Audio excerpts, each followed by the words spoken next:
विद्यार्थियों नमस्कार। स्वागत है आप सभी का एक बार फिर से आपके अपने YouTube चैनल हिंदी सर्वस्व पर। मैं राम अवतार यादव आज आपके लिए लेकर आया हूँ वर्णित छंदों का वीडियो। पिछले वीडियो में हम लोगों ने छंद के अंतर्गत मात्रिक छंद के उदाहरण और लक्षणों को देखा था और ये छंद का तीसरा भाग है।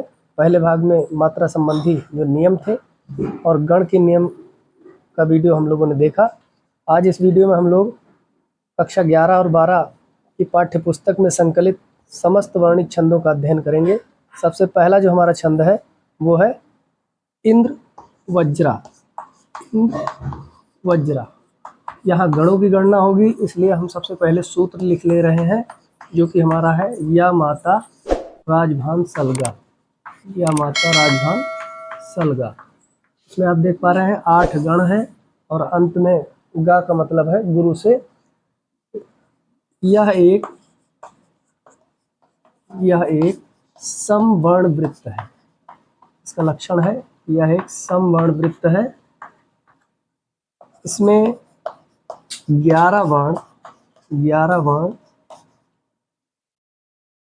2 तगण,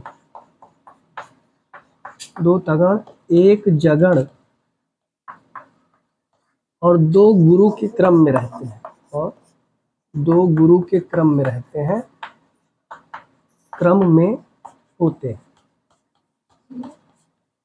उदाहरण अगर देखें तो उदाहरण है मैं जो नया ग्रंथ विलोकता हूँ भाता मुझे सो नव मित्र सा है। इसी पंक्ति में हम लोग मात्रा लगा करके देखेंगे कि कौन कौन से गण यहाँ पर बन रहे हैं। जैसा कि आप जानते हैं 2 तगण और 1 जगण के साथ 2 गुरु का क्रम होगा। तो यहाँ आप देख पा रहे हैं ये पहला जो है तगण है, फिर उसके बाद यह भी तगण है, फिर उसके बाद ये आपका जो है जगण है और ये अंतिम के 2 वर्ण जो है आपके गुरु हैं। तो इस तरीके से हम इंद्र वज्रा छंद को समझ पाए हैं। अब चलते हैं अगले छंद की ओर जो कि हमारा है उपेंद्र वज्रा। बात करें अगर उपेंद्र वज्रा की, उपेंद्र वज्रा यह भी आपका एक समवर्ण वृत्त है। समवर्ण वृत्त है।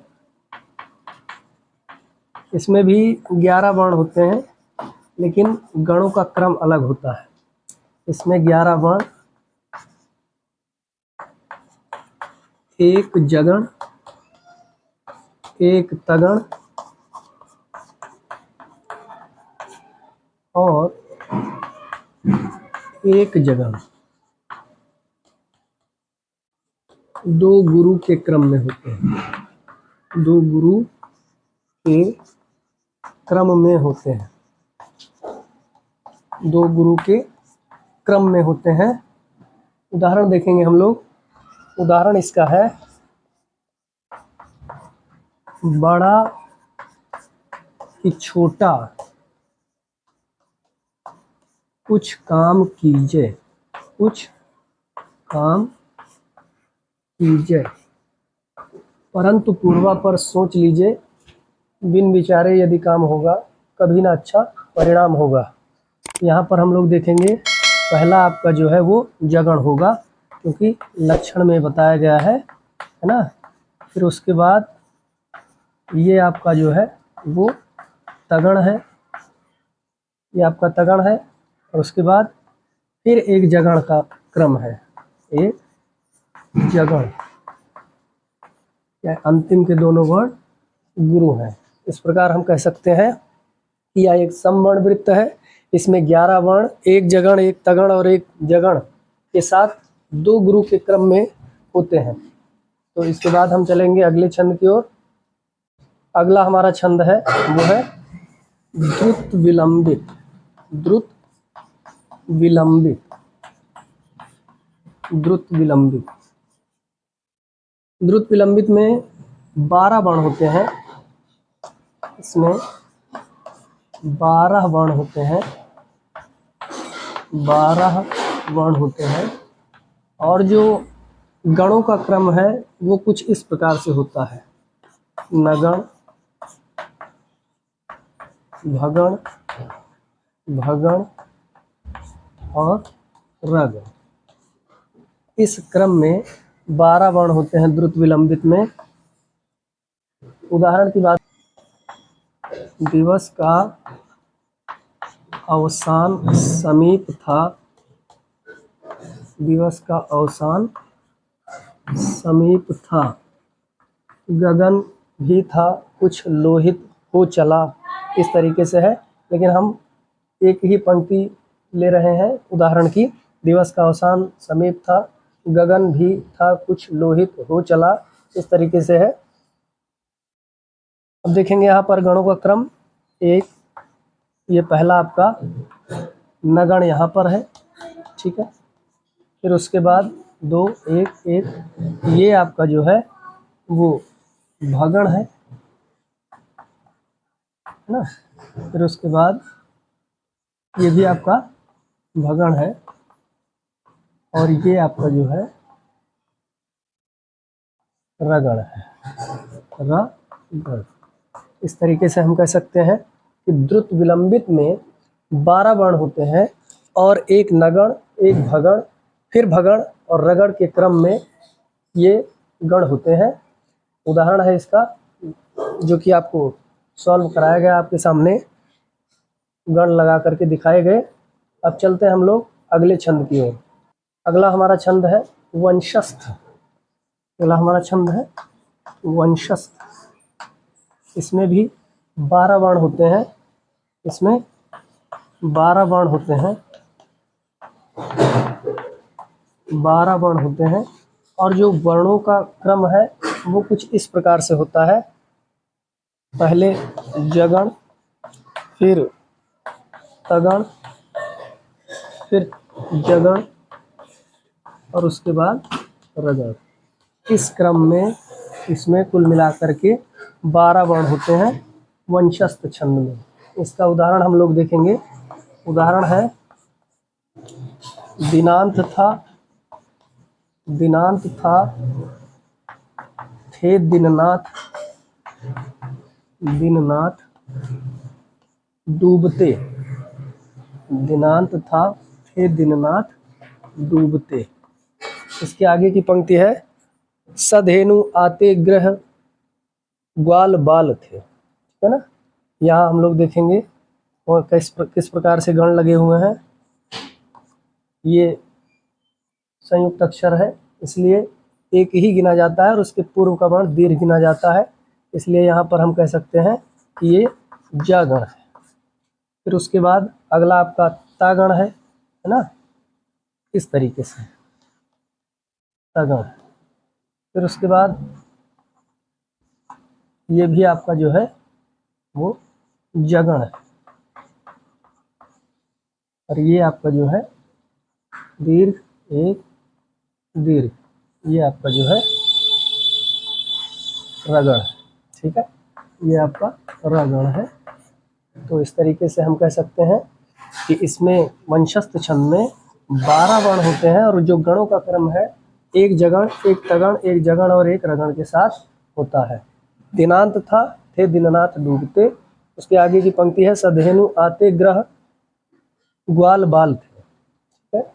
अब चलेंगे हम लोग अगले छंद की ओर। अगला हमारा छंद है वसंत तिलिका। अगला छंद है वसंत तिलका, वसंत तिलका। इसमें 14 वर्ण होते हैं, इसमें 14 वर्ण होते हैं,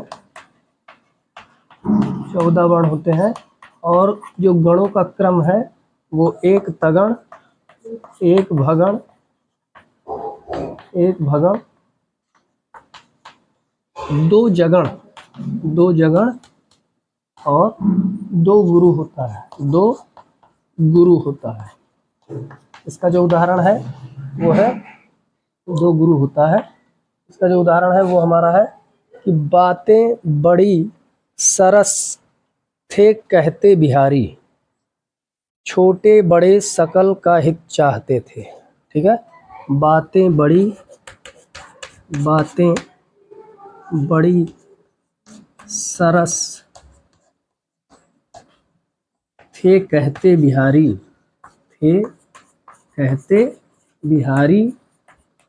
छोटे बड़े सकल का हित चाहते थे। यहाँ हम लोग देखेंगे 2 2 1, ये आपका जो है तगड़ हो गया है। ठीक है, फिर उसके बाद ये आपका जो है भगड़ हो जाएगा। ठीक, उसके बाद 1 2 1, ये आपका जो है जगड़ हो जाएगा, फिर ये भी जगड़ हो जाएगा, और यहाँ पर अंतिम के 2 वर्ण जो है वो गुरु हो जाएंगे। इस तरीके से ये हमारा जो है वसंत तिलिका छंद रहा। अब हम चलेंगे अगले छंद की ओर। अगला आपका छंद है मंदा क्रांता।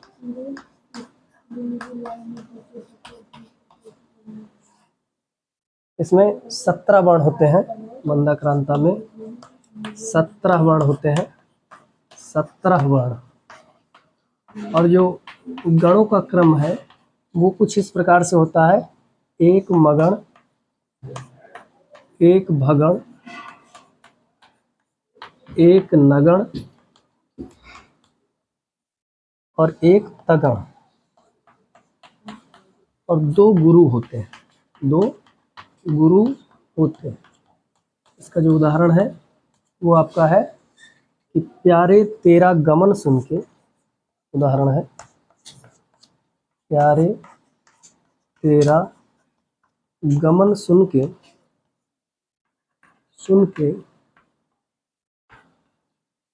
दूसरे रो रहे,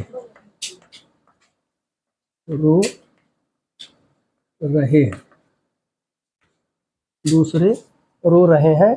उसके बाद कहा गया है कि मैं रोती हूँ सकल ब्रज वारी लाता दृगों में। तो यहाँ पर हम देखेंगे, पहला आपका है मगण, है ना, पहला क्या है, मगण है। फिर उसके बाद ये आपका है भगण, ठीक है ना, ये उसके बाद एक ये नगण, ठीक है, और उसके बाद ये आपका जो है वो तगण है। उसके बाद अंतिम के वर्ण जो है गुरु। तो इस तरीके से हम लोगों ने ये छंद देखा, मंदा क्रांता। अब चलते हैं अगले छंद की ओर। अगला हमारा है सवैया छंद। अगला है सवैया। देखिए, यह एक वर्णवृत्त होता है, वो भी वर्णिक समवृत्त छंद। यह एक वर्णिक समवृत्त छंद होता है, समवृत्त छंद होता है। और 22 से लेकर के 26 वर्णों तक, 22 से 26 वर्णों के वृत्त को सवैया कहते हैं। सवैया के कई भेद हैं। यहाँ मैं आपको सबसे पहले मतगयंद सवैया बता रहा हूँ, है ना। बाकी में कितने गण होते हैं और कौन कौन से गण होते हैं और कौन कौन से उनके उदाहरण हैं, वो मैं आपको जो है लिखित में दे दूंगा। पहला है मत गयंद सवैया, है ना, मत गयंद सवैया। इसमें 7 भगण होते हैं, इसमें 7 भगण होते हैं, 7 भगण और 2 गुरु होते हैं, 2 गुरु होते हैं। इसका जो उदाहरण है वो है या लकुटी और कामरिया पर राज तिहुपुर को तज डारो, या लकुटी और कामरिया पर राज तिहुपुर को तज डारो, 8वां सिद्ध नवोनिधि के सुख नंद की गाय चराए विसारो। इसमें जो है जब आप गण लगाएंगे तो आप ये देखेंगे कि 7 भगण और 2 गुरु इसमें होते हैं। इसी के साथ आज का वीडियो यहीं पर समाप्त होता है। नेक्स्ट वीडियो में हम लोग एक नए टॉपिक के साथ फिर मिलेंगे। देखते रहिए हिंदी सर्वस्व। वीडियो अच्छा लगा हो तो लाइक करें और अपने साथी मित्रों को शेयर करें। धन्यवाद।